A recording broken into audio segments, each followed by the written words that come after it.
and welcome to the Tabletop Tactics Podcast, the show where we discuss a different topic, tale, or tangent and hear from you, our amazing community. I am your host for today. I'm James Jordan. I am the humble bard, and I'm joined by the spider himself, hello, Lawrence Baker, and the Chaos Old Beard, Joe Pointing. Don't know what this is. Stick him up. Ready for a fight. Yeah. So 10th edition, right? Yeah. Does it live up to the hype? Oh. It's been called a glorious mess. People have said they've broken it already. But now that we've kind of played a game with all the indexes, how are we actually feeling about it? How do we feel about it? How do we feel about this? Is it this mess or is it actually quite good? I don't know. I call clickbait. Yeah, okay, yeah. Essentially. Of course, like, we're a month in, roughly. Yeah. And of course, there's going to be lots of people that are like, no, it's no good.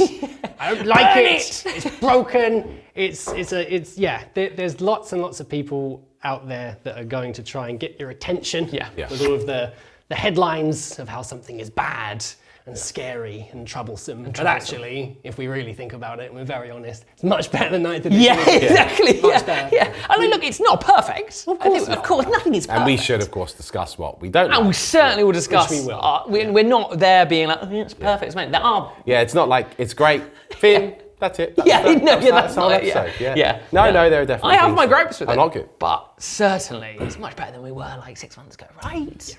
Yeah. I think from playing a game perspective, the playing of the game, couple of highlights then. So what do I like? What's working? Yeah. The data cards, the index cards. Yeah, man. Not the rules. I'm not talking about the rules. I'm talking about the cards, the physical cards. Oh, it's a beautiful thing to play with. Yeah. You know, my list can be, I just pick out these cards. That's my list. You know, I don't need to flick through a codex. Now, granted, you can't actually get a codex at the moment. But, you know, the point is that the army is very easy to manage from an admin point of view. That's already a massive step forward in the right direction, where in 9th edition, certainly at its peak as well, the admin of your book management was pretty substantial. Now, for some people, that's a plus. You know, I used to play Dungeons and Dragons 3.5, and I did quite enjoy the minutiae of having this supplement and this supplement, and you know, Arcana of all of this sort of stuff.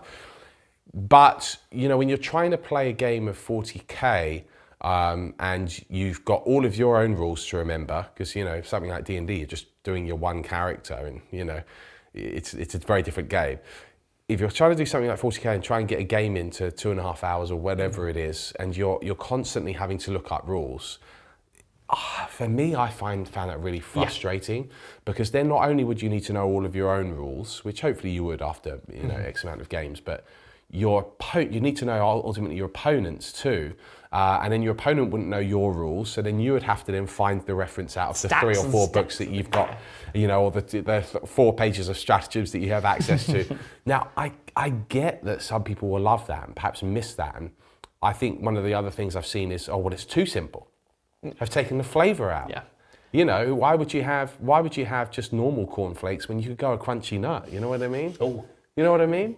I like a crunchy nut. Yeah. But the problem is that when the choice becomes so much that you almost get either choice paralysis, you know, you don't know what to pick because it's just you're dwarfed, and then you might just put you off even getting into the game, which is bad for everyone because we all want more players ultimately. Or you get to the point where you've picked your army, you've got your stratagems, and you've got your list, and you're 2,000 points, and maybe you just play with the same like-minded friends. I just think that ultimately, if we've got a simpler, easier to access edition where army list writing, and now with the new 40k app, is a real pleasure. The app is fantastic. It's a real pleasure, and then you just walk around, bowl around with your your index cards. You know, I think from the admin point of view, the playing of the game is really fun. Yeah, I'm enjoying that a lot. I'm enjoying the missions. I'm enjoying, because I loved Maelstrom/Tempest anyway. I really like the fact that you can choose to also play fixed if you want. That's a very clever little twist. Oh, you want to play? You feel that an ever evolving randomization of the objectives is a bad thing. That's cool. Just pick fixed. Yeah, just pick fixed. That's all right. If that's what you want to play, you can do that, and the other person can still play tactical. You know, and I love that the tactical has the reward of slightly higher scoring as well. Yes. You know, that's you can actually really get more great. points from That's really clever. I like that a lot. Was it built right out of the gate for, you know, competitive play? No. You know, minor things like you can't finish on an objective and you're a night player, you know, all this sort of jazz. No, yeah, but obviously Games Workshop turns out to have addressed that quite quickly. So, you know, if you're into hardcore competitive play, you can see that the mission format is already shaping itself up to accommodate that type of play. So that's not really an issue either. Personally, I'm loving the missions because they feel different enough to me every time. Yeah. You know, whereas I felt like a lot of the fixed missions in 9th, you'd wait for the next GT book, you know, to try and mix things up a bit. But you'd kind of solve it, if you like. Yeah. You know, every army would pick their secondaries and they'd build their lists to their secondaries, and it was kind of solved. And that's less interesting to me, you know, when you're playing for a long amount of time. So highlights for me, missions. I'm really enjoying them. I do think they play well. The index cards, the way that the armies are now built, I really like. Some issues off the back of that. I don't think the granularity, losing the complete granularity of points is a good thing. Yeah. I think there are times where it really fails. You know, like if, for example, I don't know, las cannons on a Devastator squad are just objectively better every time than 4 heavy bolters, but they cost the same points. That ain't a good look, you know. Now, granted, we're in an index system, so I prefer to look at things as like glass half full rather than, you know, half empty. You know, it might be that with a codex, granularity like that will come back. It might not be, I don't know, but that's what my hope would be. Yeah. Because I think it's very difficult to balance things without that granularity in points. I do like, on the other hand, though, the maximum, that the squad sizes are just what they are in a box. The reason I like that is because, you know, you get all of these minis in a box, and I know you could like go, oh, well, I'll just take one less model and I can get it onto 2,000 points on the nose, but there feels something right about buying a squad as a squad. They come in a block of 10 or they come in a block of 5. Yeah. Brilliant, but they've not actually done that. With some stuff. Plague Marines come in boxes of 7. Yes, which is just bonkers. Yeah. Guardsmen come in boxes of 10, not 20. Yeah. As well, there are some quite odd decisions that they've done there. Yeah. They've just lost a little bit of consistency, but... That's classic Games Workshop, though, losing consistency. But they've just reset everything. So I have to give them that one. It is very much... hoping they do address that. Yeah, in a codex. Perhaps, forcing the square peg through the round hole. Yes. So it's broken something. Underhammer! In it goes. I would honestly say, I think I think what's bandied about as one of the greatest criticisms of 10th is you know, there's been some changes that haven't really worked, and I feel like there's this, some of my units aren't as powerful as they were. I actually think that's its best strength, of that everyone is having to completely rethink how they play the game. You can't just be like, well, my Vanguard veterans do everything, because they don't anymore. No. They very much do a thing. And obviously there's some people that have been like, well, I have 30 of them. I was like, well, you know, that's not Games Workshop's fault, but it's that thing of that kind of way. Same with the objectives. I know that they kind of changed that, but I quite like the fact that we were having some games when you pile in or do charges, you're like, actually, this charge is a bit more complicated because I've got to go around the objective. And you're having to completely rethink your army compositions. You can't, tanks are really tough now. And that whole way of it completely reset the way my brain's even thinking about putting an army together. Like, as a Tau fan, I'm not just like, Crisis 6, done. I'm like, might actually have to bring a railgun because there's big scary robots out there that I need to deal with. And I think that's fantastic. I think that's great, but then it is a double-edged sword. Yeah, I think one thing I do quite like about the changes is that for anyone that's new coming into playing 40k, or anyone that's coming back in, like I've had a few messages, people that I haven't played since 3rd edition, or 4th edition. This finally looks quite interesting. What's quite cool is that your point about the cards and the app, like the overall experience is so polished and shiny now. That it is much more attractive to people coming in who maybe were a bit put off by the library you need to bring with you for 9th and 8th edition.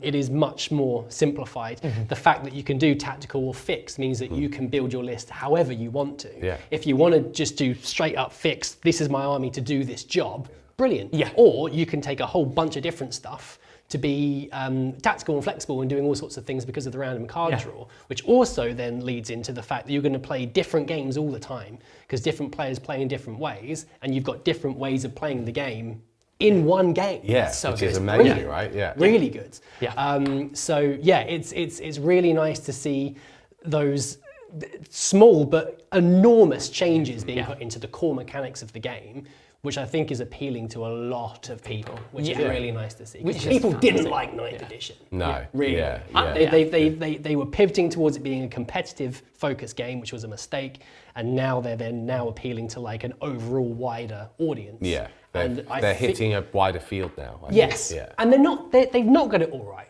No, absolutely not. Very, very difficult to do that to a game that's existed for decades. It is, and which has as many vast unit options and is still stuck in a D6 based system. You know that you can only get so granular with your types of save and the types of rules that you can modify and affect when you've got 6 sides on a dice. You know, from a design perspective, that has a massive impact as well. But I get why you'd be on a D6 system. It's readily available. Everyone likes rolling lots of dice, lots of D6s. We're just in heaven. We're just rolling dice everywhere, you know. But yeah, again, to go off of your point, the list building is a pleasure. Yeah. But then there is also a couple of downsides with that. So the pleasure is that I can take whatever I want. Yeah. Okay. All right. They've got some minor limitations, only 3 of 1 data sheet, or if it's a dedicated transport, you can have 6, or if it's a troop, you could have 6. But the reality is I can basically take what I want, and because of that, the biggest irony, depending on the faction, of course, is that you often will just overlook basic stuff, because why would I take the basic stuff when just for a few more points I can have something which is much tougher or much more killy, much more effective in the game. And that for me is a bit of a mistake. You see, I think actually a bit of structure is a good thing. I would, like Age of Sigmar, have a battle line requirement. You know, even if it was 2, or I'd make it 3 in a standard 2,000 point game. And even from a business point of view, like, if they want to sell their basic troop kits, I can't imagine intercessors are flying off the shelves. Then make the person take it. Worthwhile. Also, you can't have every army as being a super elite. Like, you know, however they want to enforce their structure, I think a little bit of structure is a good thing, just so that you can't lean in full ham into spamming ultra efficient units all the time. But I think there should be maybe bonuses for taking battle line things, but this could also add into the flavour that people are saying they're missing, because I get it. I remember in 8th edition when the indexes came out, I was still quite new to 40k at that point. I was like, oh, my things feel like they're a bit vanilla now. But they did the index in 8th edition to fix all the problems from 7th and before. So I think if they have some kind of battle line focus on different factions, so if we think about Chaos Space Marines, for instance, because they're my favourite. If they were to add in the legions back in, so Emperor's Children, Iron Warriors, for instance, if they had flavourful units that become battle line, so Havocs for Iron Warriors, for instance, or Noise Marines for Emperor's Children. If you got bonuses for taking, you don't have to do it, but you get bonuses for taking battle line type units. That would probably add in a bit of structure that people want to do. Because I think about a lot of the time back in 9th edition where if I was running Sisters of Battle, I have to take 3 units of Sisters, Battle Sisters. And I just had no interest in taking 15 Battle Sisters that do nothing. And just sort of hang around. So I think structure for structure's sake is annoying. But if there was something that added a bit more flavour in, which gave you bonuses, like a temptation, maybe. If you a reason to take them, not you have to. Because I think otherwise they do just get sort of lost. They fall in between the cracks a little bit, I think. And then also, like, because the downside of what I'm saying is, and I agree with you, Beard, you know, like, what if you do want to play a really elite army, and, you know, I don't know, you're a Deathwing player or whatever, and you want to take an army of Terminators, you know, but if in my system you've got the force requirement of, well, you need to have 3 units of intercessors, then all of a sudden it's not really a Deathwing anymore. Deathwing plus some friends, which, you know, are there to babysit objectives. Tag along friends. So, you know, that's where, you know, in previous editions we've seen things where certain units become battle line in a type of army, and that's what I would do. And they do that in the same in Age of Sigmar. You know, you take a certain type of army. So in this, in 10th edition, it would be a detachment. You can have a detachment. In this detachment, on this data card, detachment card, your Deathwing Terminators become troops, Battleline, cool. but you can only take things with the Deathwing keyword or something like that. Yeah. So there are ways to make it work, but yeah, you're absolutely incentivizing right. You need to. You want to give everyone the maximum flexibility. It's very difficult. It is, because now we're like adding stuff in. Yeah. But that's how it is, right? That's how it is. There's some things that, there's some interactions that I find I have some gripes with. I really love that characters can join units. Yeah. I think that's fantastic. That's cool, yeah. There are some characters that will be forgotten about for some time, I believe, just because I get from a balance perspective why certain characters are locked to certain units, because otherwise it might be too much. But otherwise, there are some characters like, why can they only go with some characters don't seem to have any like as you say, they're locked with certain units which they just wouldn't want to go with, like Mephiston's that's a well, like for the Blood Angels, he has to go with intercessors. So he can go with intercessors, assault intercessors, or stern guards. Or stern guards. Now he gives the unit fight first. Very, very powerful. So you're not going to put it on intercessors, are you? Why would you put it on intercessors? Yeah. I get on assault intercessors, maybe, but like that feels like it should be like a Blade Guard or something. But it is. And then you get a Sanguinary Priest that can't join Sanguinary Guard. Really? Yeah. You get an Archon from Drukhari which can't join Incubi. That's weird. In the fluff, quite literally, the Incubi are hired by the Archon as his bodyguard. Literally in the fluff, but not in the game. Really odd things. Reversely, though, the Court's really cool now. And it can be joined onto a Cabalite squad, which you can act as your Trueborn. So that's really cool, but why not also give them the Incubi option? Like, there are some really odd choices, and I think mistakes, ultimately. Which have been missed when you're effectively indexing and resetting every army. But hopefully this is an opportunity now for it to be fixed in the codex. Well, I suppose like through the making 10th edition, they had to redo everything. And they would have been very restricted on time. Whereas now if they're focusing on like a number of codexes at a time, hopefully there's a bit more time to really think about how things can synergize a bit. Some of them are great. Like the Dark Commune being able to join cultists, for instance. Cool. And then they like imbue them because like they're pathetic followers, and they get like a bit of an invulnerable save just because they're there. There are some really good combos, but some of them don't work. One thing I really, really, really dislike about that is that leaders themselves don't get their abilities unless they are leading a squad. So Gazkul Thraka, for instance, the biggest, baddest orc there's ever been and ever will be. As soon as the knobs are dead, he doesn't get +1 to hit and wound. Why? Yeah, it feels a bit strange. Why? Why can he only get that when he's leading? Because he gets the abilities himself when he's leading, but as soon as they're gone, he doesn't. And if you are running him by himself, which I think should still be a viable option, he's then far weaker than if he's got a bodyguard unit. That I do struggle with a bit. The other one that really annoys me is the Judiciar with the Temporal Mortis, that thing he's holding. The Hourglass doesn't work for him, only works for everyone else. He doesn't get fight first.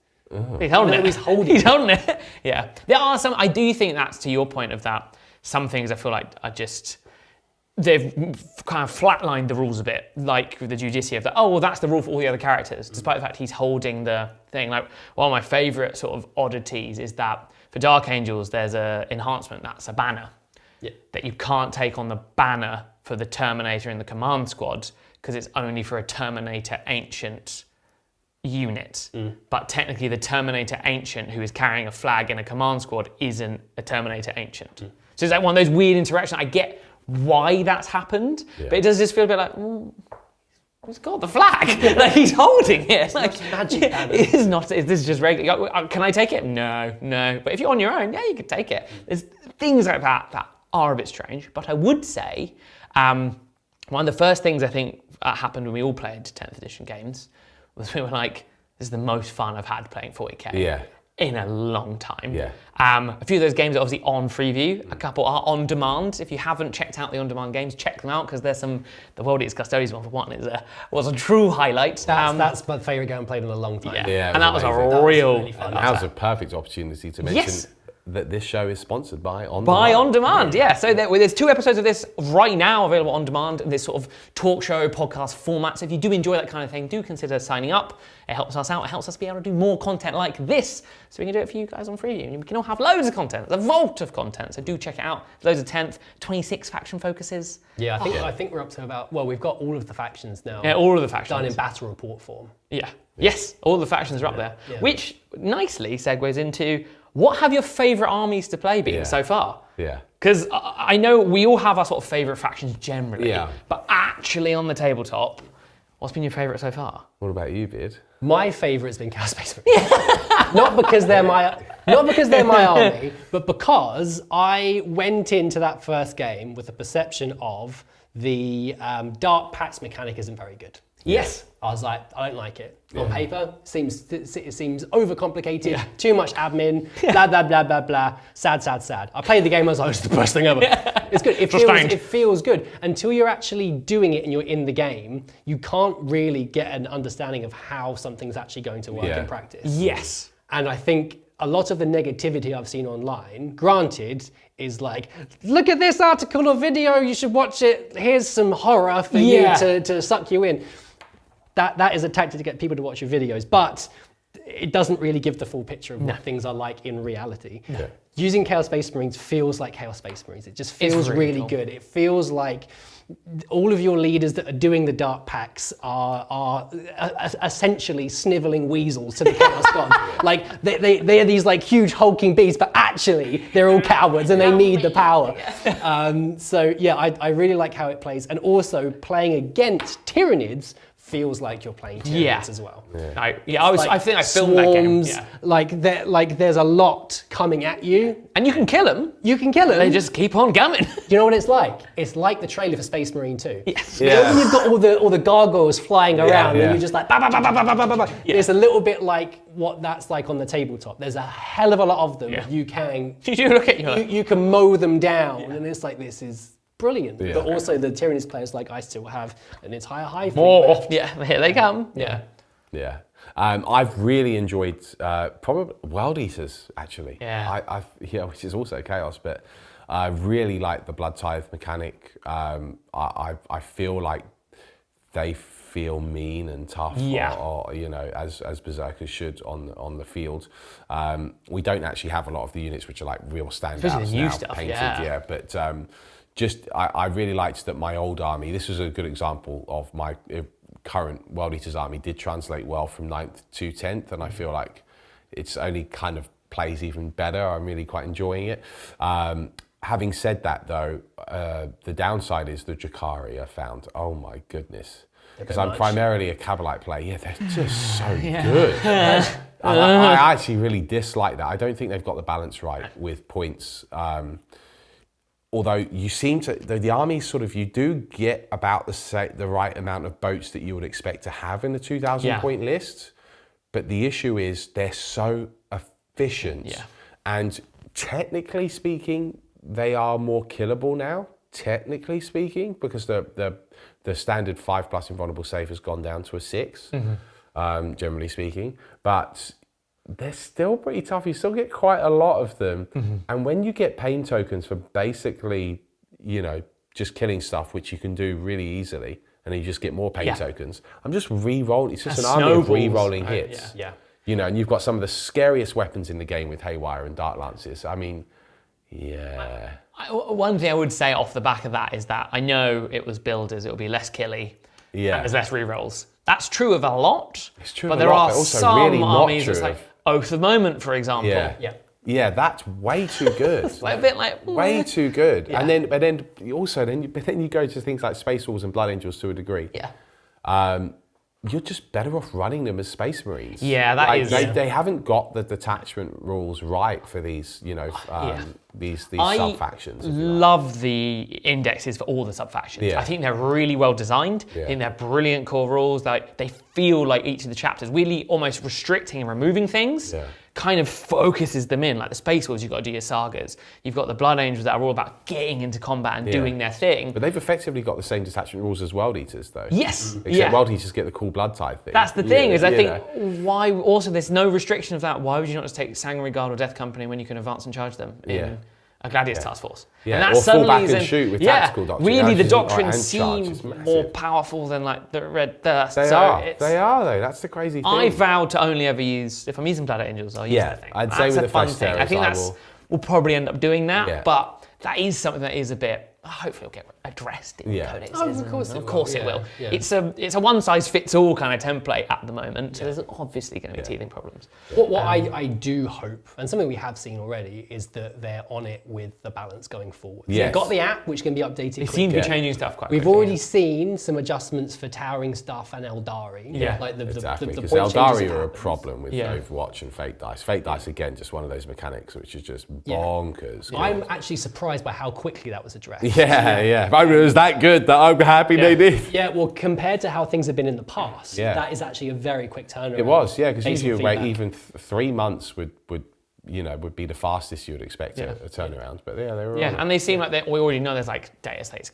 coming and all these kind of things. They seem very on it to maintain it. Yeah. Now they've got it all out in the world, just making sure they stay on top of it. And like you say, having that app, so a position where they can actually get the information to people. That's right. Massively, like, they must have felt like they had their hands tied behind their back of like, cool, we want to make a change. We've got to send it to designers, get it put together, get it printed, whereas now they can hopefully just stay on top of the app and keep things addressed. Yeah. There's never been a time where updates happen quickly and they're accessible for everyone to see immediately. Well, as soon as possible. Yeah. Like, I've got a Khorne Lord of Skulls coming tomorrow, essentially. It's coming back from the paint shop and I'm absolutely buzzed for it. And that had a points increase because it's towering. Yeah. The article came out on Warcom, and then later that evening, the app was updated so I could see the points. Yeah. That's never happened before. That's crazy. Which is really exciting. So good. I just really hope they keep before up you'd with be it. waiting, a couple of weeks for Battlescribe to update or something. Yeah. So in terms of like everyone being on the same playing field and not needing to like just cross things out of their physical codexes, it's nice to see that change. So I really, really hope they've invested some money into that app so they can keep that going. Yeah, because the app's really good. It's great. It's better than it really should be. Based on what we've had in the past. Like Battlescribe was fine. Yeah, it was fine. But it was a passion project for someone. Like, it was someone doing that probably on top of their other jobs. It's been community run for a while. Like, it's brilliant. But compared to the Games Workshop one, it's really good. I think they've said it's like free for now, and then it will be going behind the Warhammer Plus paywall. But I do think ultimately, if you think about the cost of books and supplements and all the rest of it, it's kind of a relatively fair deal. I feel like, obviously it does feel a bit like, but I mean, you get the free miniature as well. Yeah, and you do get Warhammer Plus. And if you haven't seen Angels of Death, I mean, it like part of me goes, it is a real shame that they put it behind the subscription. And of course, I know that I'm saying that when I run a subscription website and ask people to subscribe to watch more content. But we literally wouldn't exist without the on-demand community. So, if you are a subscriber, thank you, because we just wouldn't even be making this show without you. But whereas Games Workshop would exist without, without that app being monetized. And Having said that, though, I think if there's enough quality in a product, it shouldn't be free. No, I do agree with that. I do agree with that. And I was going to say that. But I also feel that there's kind of a weird argument that if you do make the app free, that means that people can build army lists easily, and that means that in theory then they'll buy more models. Yeah. Because they can just, so like, and models are ultimately their biggest margin or biggest money maker, you would imagine. But look, I totally agree. At the end of the day, if you have something quality and you're paying a staff and it costs a lot of money to do these things. Like, people always underestimate the amount of cost. They would have spent a lot of money making that app, a team of at least 10 people, I'm assuming, and it would have gone through many different versions, and that costs a lot of money. It's 10 salaries if you think of it that way. How much and you think if that's 10 salaries all working on it for like a year, maybe more. So it is worth something, and you're not just getting the app, you're getting everything else that Warhammer Plus has. But it's one of those things, whether it should be behind the paywall or not. is up for debate, I guess. I can see both arguments either side. I think Games Workshop ultimately will make money on it either way. Yeah. But for me, the biggest take home as a player is that the app is really good. Very nice. Very nice. It's really good. The UI is really good. As in it looks nice. It's easy to use. I haven't found too many bugs. Battle Scribe often told me my list was wrong, even if it was right, and I'd have to search for an update and all this sort of jazz, you know. Yeah. So I'm really pleased with that, and I'm really pleased with the army list building overall, as we've said. But yeah, the balances, which we've been touching on, like things like the Eldari, the fake dice, Drukhari, and so Death forth. Guard as well. Yeah, poor Death Guard. Oh, they got a rough draw, man. So did Space Wolves too. I mean, they've got their Thunderwolf cavalry, I feel like, and the Wolfen have rubber weapons. I mean, yeah, Wolfen. It's like Nerf hammers. The Wolf, what a weird unit they've become. Yeah, and like, I mean, the thing is when you nerf or you don't make good, even if it was, advertent or not, the iconic units in a faction, you sort of force them to play the vanilla units, and then it feels like you're playing just, grey Space Marines then, as opposed to, no, I want to take Wolfen because it's an iconic unit, or I want to take Thunderwolf Cavalry. Now, actually, having said that, I still think the Thunderwolf Cavalry can be good and can be played well, and there is a place for them. But yeah, you kind of want those hard-hitting, those flavourful units. Otherwise, you're just taking Wolfguard Terminators, Wolfguard, which more or less just feel like grey. Yeah. And it's so hard to get the sagas off as well. It's like... Yeah, it's quite tricky. Depending on what you're up against, you've really got... I would say stuff like Ulrich the Slayer probably. He's a chaplain. Well, you just love chaplains. You're obsessed with chaplains. Yeah. Slightly off topic here, but not.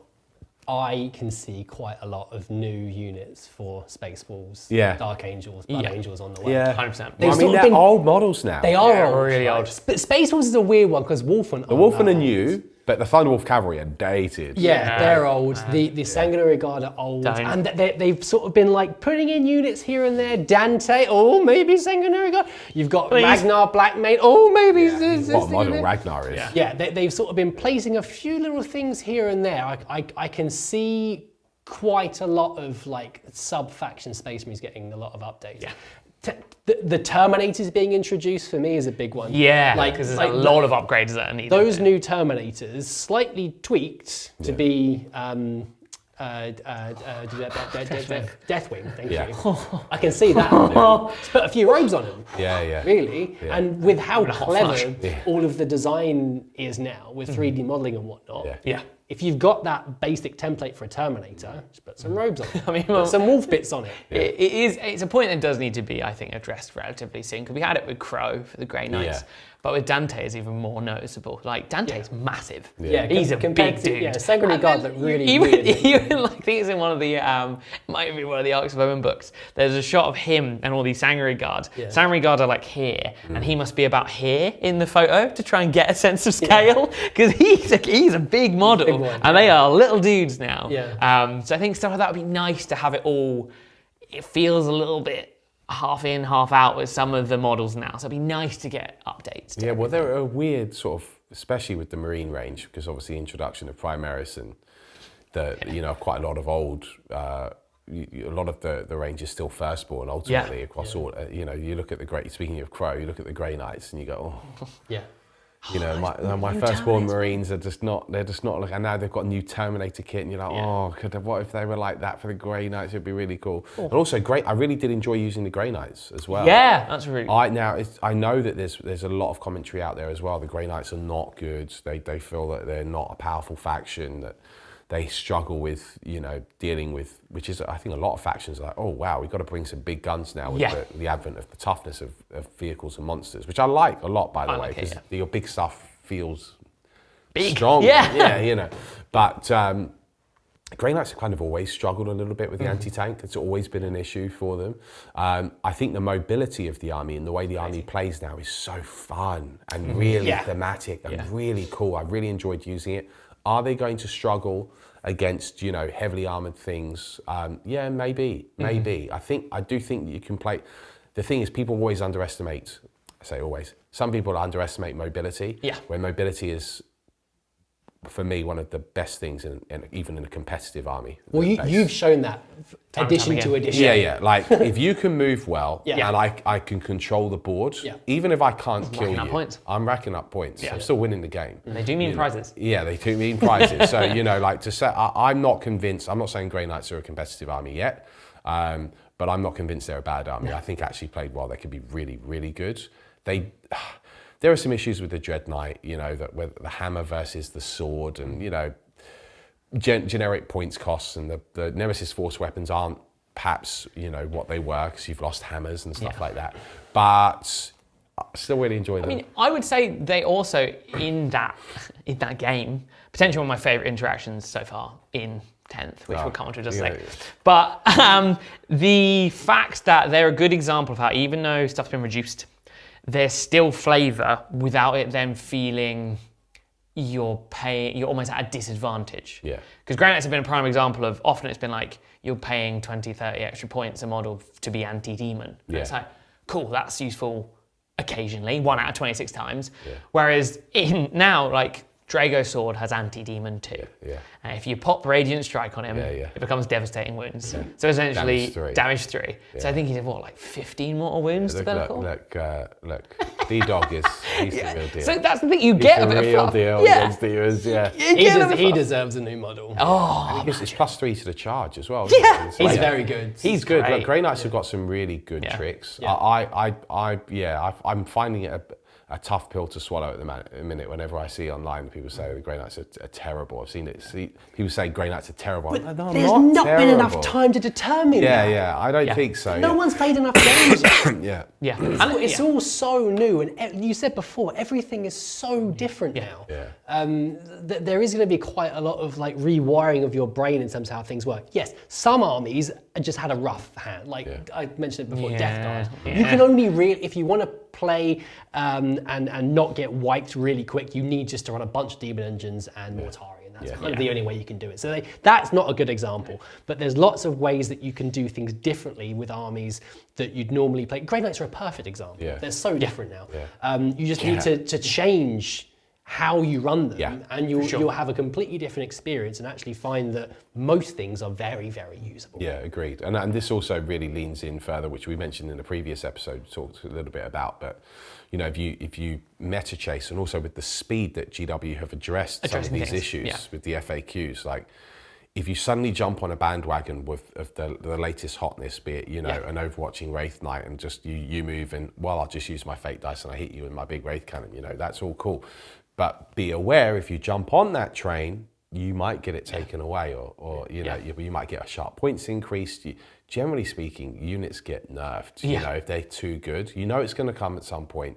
Feel it in the air. So if you go and run and buy that stuff, or you invest in it, either financially or from a gaming perspective, just know that it's probably going to be taken away at some point, and then that way you can just feel better about it, and then he won't be like, oh, and I can't believe you just took this away. I've just gone out and bought 3 Wraith Knights. Well, like, I know you did, but GW were always going to do something at some point to stop it, You also need to think for a second, is the intention that this unit's going to deliver 15 to 30 mortal wounds? Is that probably going to change soon? Compared to everything else in the game, is that an anomaly? Yeah. Should I probably buy that unit and exploit it for as long as I can? Probably not. Maybe not. Unless, maybe you've got a tournament that weekend and you're an ultra competitive player and you want to take the cutting edge thing, which for some people that is their hobby. That's their thing, Okay, knock yourselves out. But then also a lot of those people that I've met that are like that know that it will probably get taken away. But they're okay with it. They've enjoyed that event. Sure. They're like, cool. Yeah, do that thing. It's usually the everyday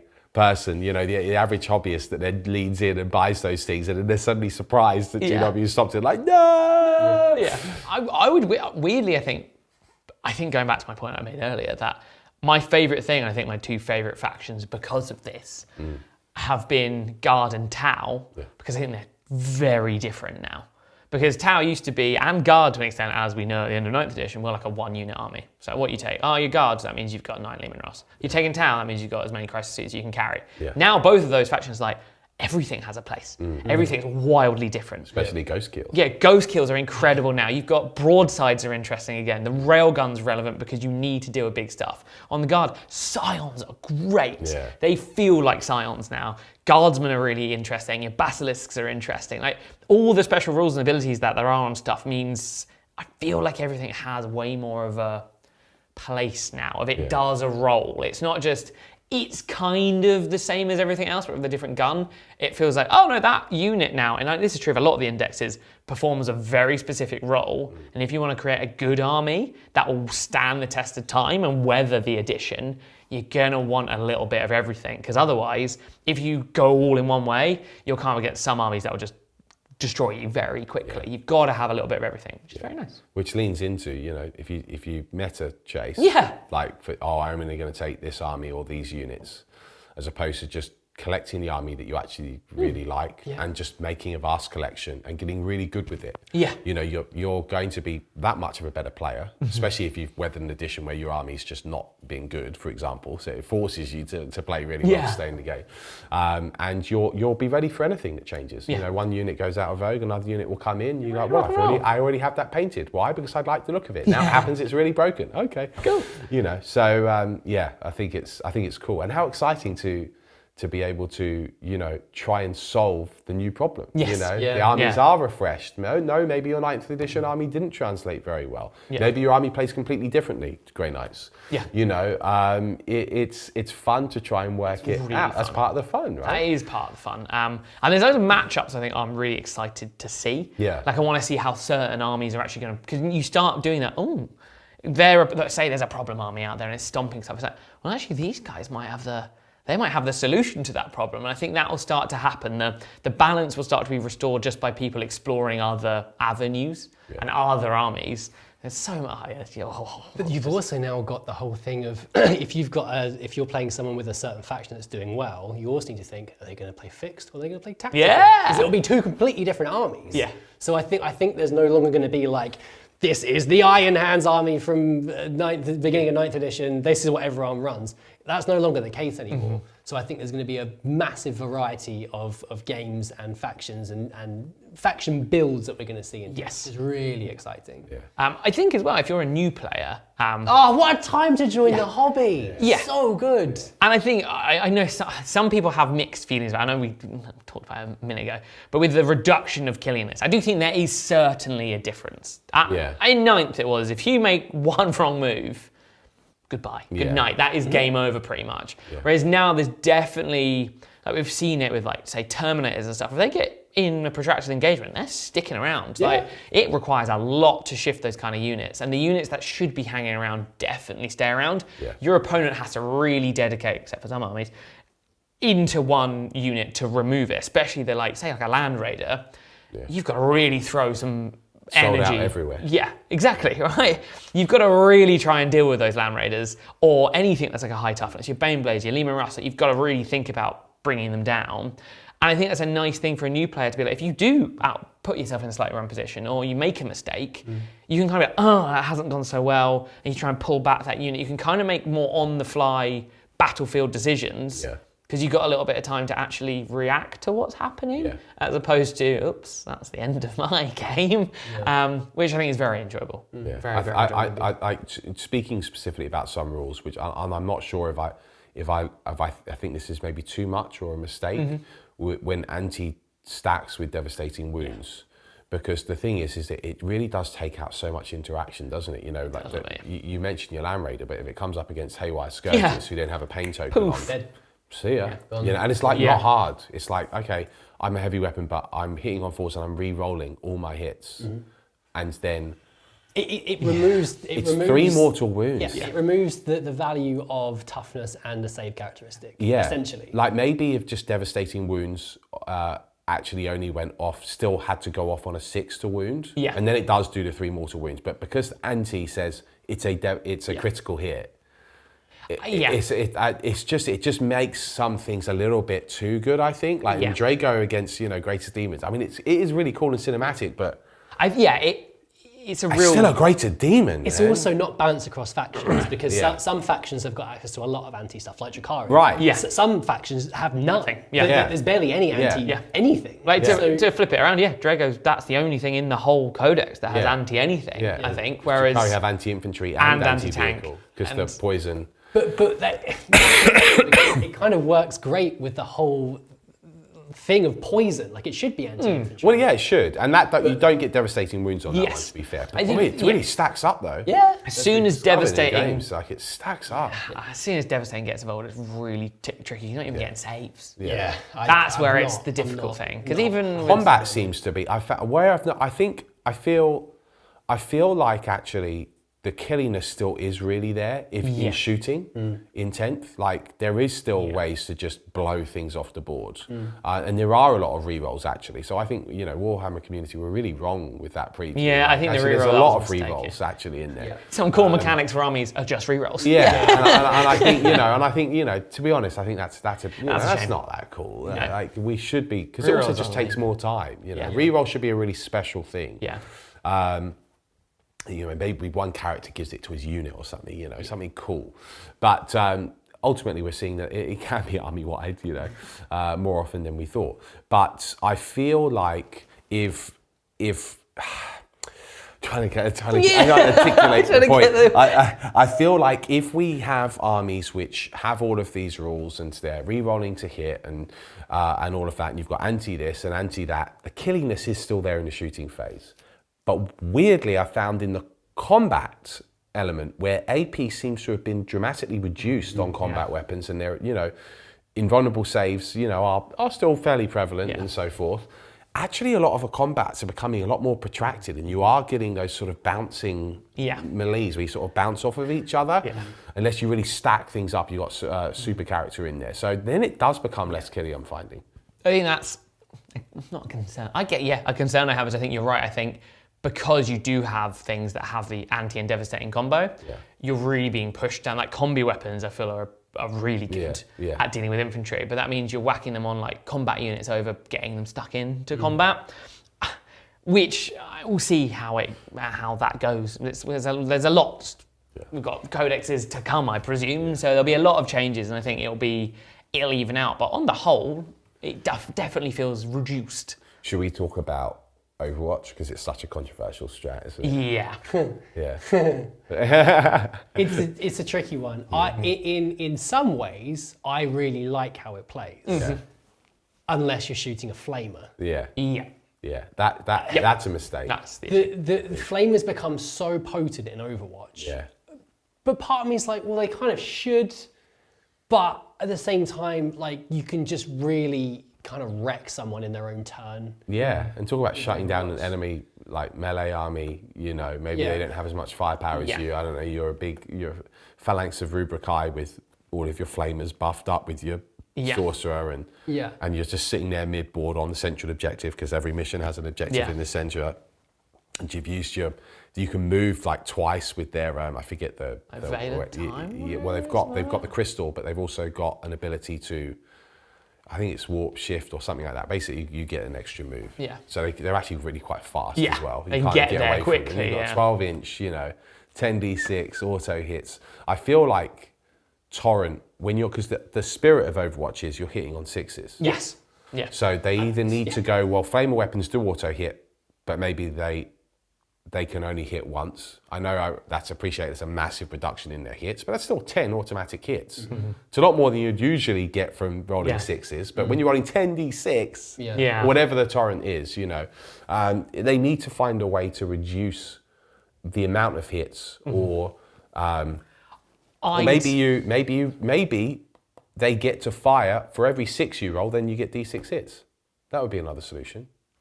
So you fire the Overwatch, and sixes then, allow you every to fire the 6 weapon. you get like that could be quite cool. I mean, Way of doing it. I'd increase the CP cost for 1. That's another way. It But doesn't. it's still so powerful. It's very though. powerful, but you at would save for it. CP is harder to come by, and 2 CP you would have to save for it. So if you're taking a flamer unit, you're like, well, that's my combo. You're saving up for that combo, so your opponent knows you're going for that. When it's 1 CP, it can be quite throwaway. But unless you're not firing a flamer, If you're doing a normal gun which is hit on 6s, 1 CP is fine. Yeah. Yes. And you're kind of hoping that like this is like you'll make the shots count, but you might not. Yeah. But with flamers specifically, it's just a completely different stratagem. Yeah. Because but this is the reason I don't like the increase of a CP cost, is because what you do is you then increase the CP for the potential that they might be using flamers. Yeah, this is very true. Punish every other unit. Yeah. You know, so then all of a sudden you could overcomplicate the stratagem by saying it's 1 CP, but 2 CP if it has the torrent keyword. Yeah. You know, but then maybe it was just a single Helldrake, or maybe the character just had a flamer, so now he's paying 2 CP even though he's not with a buffed up unit. That's why the CP is quite difficult. I actually think that you hit. That's quite nice. Roll a 6 to hit means that you can fire your to roll torrent. your D6. Yeah. Yeah. You know, there's. Or just remove torrent from Overwatch. Yeah, you could say that it can't be used for Overwatch, but I mean, I'm okay if you roll 6s and then you get D6 hits. Yeah. You know. It's a really tricky balance. Also, thematically, I get that it's like a defensive thing. Yeah. It's for protecting an area. Can't just be like, oh, yeah, it seems. It just seems weird. Maybe like even you have to set up for Overwatch. You more got to be like, okay, cool. I don't get to shoot this time. I've got to like do it now. Yeah. Like, I'm getting prepared to Overwatch in my turn. Yeah. So you can't just be, I shoot you, oh, you want to walk past me, I shoot you again. Feels a bit like, oh man. But yeah, that is a trick. Talking of strats though, both grenades, relevant again, fantastic. Oh yeah, punch. And tank shot. Oh, come on, man. Yes. Big, isn't it? It's one of my goodness favorite they capped it at 6 mortal wounds. Yes. Because it's quite easy to get it to go off. Yeah. But Knights tank shocking. I mean, it's thematic though, right? I mean, it is, but also like, you talk about knights, but also just a rhino. The amount of times I've said, I've charged a rhino in and I hit you with a 6. It's a massive tank. Yeah. It's like tens and tens and tens of tons Yeah. pretty fast into an infantry. Of course it's going to run some over. It's great. My favourite thing is you can do it on command far sight. Wow, yeah, that's true. So he just sheathes his sword Shoulder and barge. rocket towards, and he gets his art. It's because obviously it's the strength of the weapon as well, so he's quite. It's quite a good strat to do on his unit because you will hammer into them. Yeah. So it's like you haven't quite killed it. I love it. It's really. I love really it. good. Stuff like that, I think is brilliant and really well done. It's just Overwatch is a little bit of a problem. Do you think they'll do new crisis suits? Please. Do you think they'll do new crisis suits for the multi-part and also have a melee option? I hope so, because that would be awesome. That'd be just like plasma shields and like plasma swords. Yeah, it would be amazing. Cool. It would be amazing. It would look amazing, and it would just be really. Look, cool. I got a new Dante, so I'm quite happy for now. Thank you, G-Tubs. You keep doing you. Okay, well, I mean, I think overall the suite of stratagems, basic stratagems in the book is great. Terrain, I suppose we could briefly chat about. There's some graceful fixes in there, like if it's got the ruins keyword, regardless of height, you're obscuring no line of sight. That's an easy way to do it. I pretty much assume intent now. You basically always have cover because you pretty much always get you the. The amount of terrain they're suggesting you have in the is GT layout kind of nuts. Bonkers, man. It's like 12 ruins. It's like you're falling into cover. It's like I mean, also like I believe every board should have a good amount of terrain. Yeah. Sure. Because it looks cool and it provides interesting options. But when you can also get way too much terrain, and if every board is like identical like that too, I feel like you just end up then building lists just for that. Like there should be some variety on the board. Yeah. I like having some like open spaces because it makes it really tense. So you've got to go out into the void to get the objective. Not everything should be a city fight. Like you just don't need that. There's also different types of ruins. You've got craters, you've got woodlands and stuff. Yeah. I'm pleased they got rid of things like dense and difficult ground. Get rid of that. Yeah. I quite like the whole way terrain's set up. I don't like their suggestion of what a board should look like because it's not thematic. No. It doesn't feel particularly engaging. It's just like, there's loads of buildings like an eye behind. And also, thinking about people that are putting on events, for instance, that is way too much terrain to expect a tournament organizer to provide. To terminate. All of the 12 pieces per ball. Yeah, that's very nice. Who can afford that? That's insane. It's so bonkers, I really do like cover though. I want to stress that I think is so much much easier. neater. Yeah. And also doesn't mean like as a Tau fan, you're like, dense. Yay. My battlesuit can't see through the trees. Yeah. Do you know what I mean? Whereas cover's like, yeah, you get cover. You can hide behind a tree. If I hit a tree, I hit a tree. Yep. But I'm not like, I can't see you as well. Yeah. Like, it's a much cleaner, doesn't feel bad for certain matchups. It just, everyone's on even playing field, which is great. Yeah. And we all love that. What a time. What a time. What a time to be alive. To be alive and be into Warhammer 40,000. Yeah, what a lovely conversation. Thank you, gentlemen. Thank you. Thank you for tuning in. We literally could not do this without your support, so thank you very much for staying tuned. And if you do like this kind of content, please head over to On Demand, because we've got loads more of it and loads more of it to come, so please stay tuned for that. I have been the Bard, Mr. James Jordan. You have been the Beard, Mr. Joe Pointing. And you've been the Spider, Mr. Lawrence Baker. And we will see you very, very soon. But until then, bye-bye.